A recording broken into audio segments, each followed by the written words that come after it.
Once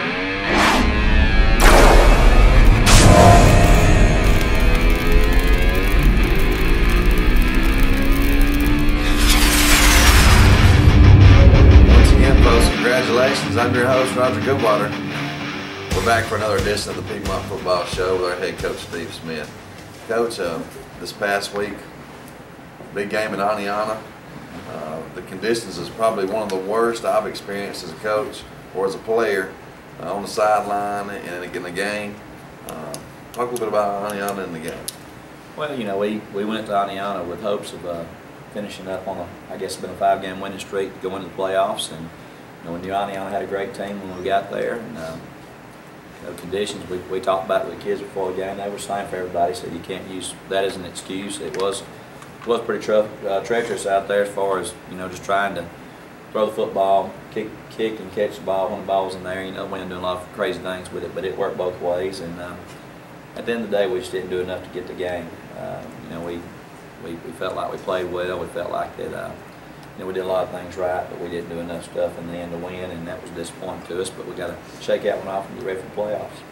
Coach, when you came out to warm up, it was raining a little bit and it was cold, but you know, nothing really out of the normal. When we come in back to the locker room before the game starts, and the wind gust 15 to 30 miles an hour, and it really stayed that way throughout the game. So does that change your mindset when you come back out on the field? Does does it change your game plan where we really can't throw the ball or things like that? No, not really. You know, both teams put the ball in the air, I think 20+ times the other night. You know, throwing the football is a big part of our game, and you know, Tyler's had a great year for us, and Taylor also coming in at quarterback, and that's been a big part of our offense. And you know, we just didn't connect on some things the other night, and you know, their quarterback was able to make some of those throws, and they caught us in some coverage blunders and got some guys open, you know, and were able to move the chains throwing the football. But you know, that again, it was a different type of atmosphere in that game, you know, more than anything else.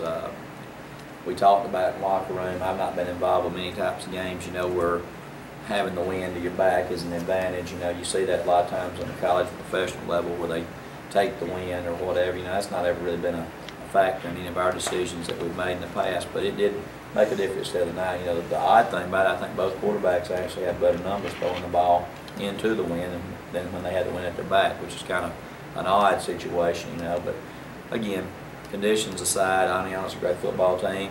We wanted to play a team of that caliber going into the playoffs, and you know, the only thing that didn't go right for us, we didn't come away with a victory. Coach, Drake Thompson had a fantastic game. He was a kind of a workhorse for you. Had a bundle of carries.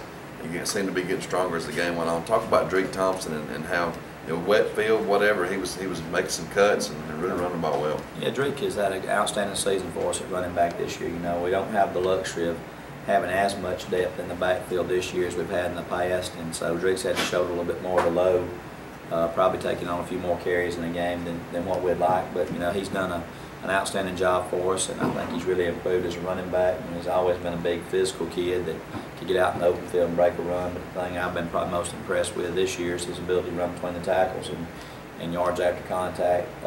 He's one of our team captains, and he's done a great job leading us this year. And you know, he had another big game in Aniana the other night, and his runs, he had a touchdown run. The first touchdown we scored, you know, was a great run where he cut back, had a spin move, and a lot of effort right there to get in the end zone. And then he had a couple other long runs that helped set us up for scoring opportunities in the second half. We just didn't capitalize. You know, we had 7 possessions, I think, inside their 30-yard line, and only scored on 2 of them. So that's not going to help you a whole lot when you're playing against a team of Aniana's caliber. Coach, how does you talked about Aniana and the caliber of their team. How does that play into your mentality of your team playing a team like Aniana as you play the best of the best coming into the playoffs? I think it's something our kids enjoy. I know as coaches we enjoy it. I think our fans enjoy it, playing those types of games. You know, we intentionally had a difficult schedule this year because we wanted to prep our team for a playoff run. You know, we came up short in a couple of those games that we felt like could have went either way, and you know, it's a good learning experience for us. But we also saw some things that we need to work on, things that we need to improve on to be able to make a run during the playoffs. So, you know, I think the team's going to bounce back fine from it. I think they realize we're playing good competition, and we'd rather play someone like that than someone that will be a cupcake win of the week. This week's Player of the Week is Beta Blanchard. Coach, talk a little bit about him. Bailey's done an excellent job for us this year. He's in the back end of our secondary playing safety. He and Drake do a lot of the alignment of guys and getting everybody lined up, and he's played really, really well all year long for us. He's graded out probably in the top 10 most every week of the year on our grading sheet as far as how we grade players. And this week against Aniana, he had, I think, 6 or 7 tackles. He had a pass breakup, and they had a receiver, number 19, that is probably one of the better receivers that we've seen all year long. And he played on him pretty much the whole second half. I don't think 19 had a catch in the second half. So Bailey's done a great job. We ask a lot out of him. He's smart. He understands what everybody's job is, and he does a good job of helping get us lined up and had a good game with Aniana. Now let's check out some highlights from this past week's game versus Aniana.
Welcome back, folks, to the Piedmont Football Show with our head coach, Steve Smith. Coach, round 1 of the playoffs, it's zippity-doo-dah. It's been a long season, but it seems like a blink of an eye, and here we are in week 1 of the playoffs. Coach, we have Pisgah coming in. Talk a little bit about Pisgah. Well, we played Pisgah here, I think, in the first round in '09. That's the last time that I've seen them in person, but they've had a coaching change since that time. Coach Peake, that was at North Jackson High School, I think he's in his 2nd year there. Very impressed with them on film. They were in a 3-way tie for 3rd in the region they were in. They won the tiebreaker by virtue of their Week 10 victory. They're 6-4. Got a lot of good skill athletes on the offensive side. They throw the ball around from a spread formation a good bit. The quarterback's an equally good runner as he is passer, and they got some huge linemen on both the offensive and the defensive front. So it's going to be a good stiff challenge for us in this first round. Coach, what have you learned about your team in 10 weeks when you've played several teams that have been really, really big, and you play another team when this is when it really, really matters. Right. What have you learned about your team when you're playing a team that's really big? Well, I think a lot of people look at us and they say, well, what are you going to do about Piedmont because they're really fast? You got teams that have advantages, disadvantages. We're not very big. Everybody knows that, and we're not going to get real big during the course of the season. We're not going to go from 170 to 250. So what you do throughout the years, you learn to use those experiences from those previous games, and you find a way. And that's what I'm really proud about this group, for the way they've handled those things, whether they've been matched up against larger teams or if they've been matched up with teams that have good speed. The thing you have to go on the field and do is you've got to maximize what your talents are. And we've got some guys that are not very big in stature, but they will play till the whistle blows every snap, and you almost got to kill them to beat them, and that's the kind of thing that we've tried to emphasize with our team. And that's probably what I've been most proud of this year is I give this team a chance against anybody we play because I know what they're made up of, and that's half the game.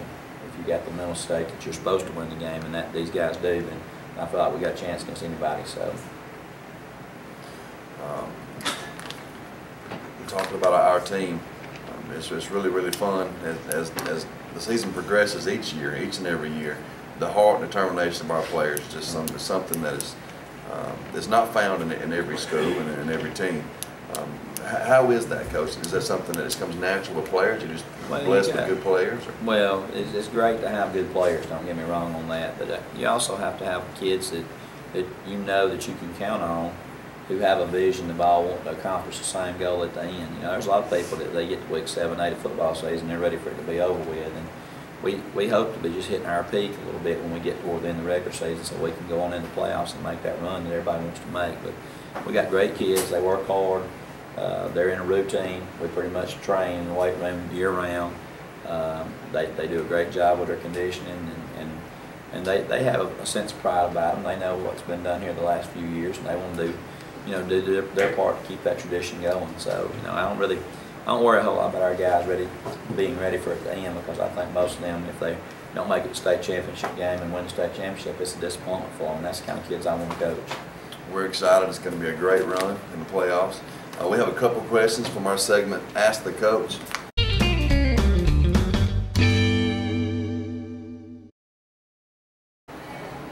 Our first one's from David Cunningham in Vigo. He says, in week 1 of the playoffs, do you feel it necessary to pull out all the stops, or are you somewhat conservative? No, I think you get the playoffs, it's one and done. You do whatever you got to do to win, so you don't save anything.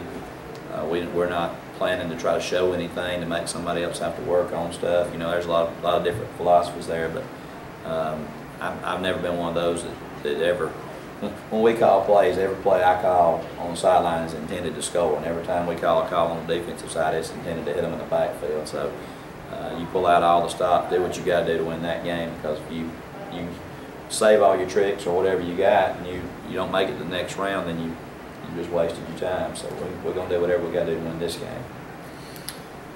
Our second one and last one is from Taylor Forsyth from Ocala, Florida. She says, Coach, I'm a really big fan. When it's do or die time in the playoffs, how do you keep the pressure off the players and keep them focused and ready for each game?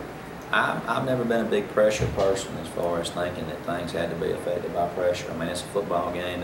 You're out there because you enjoy the game. You're playing because it's fun.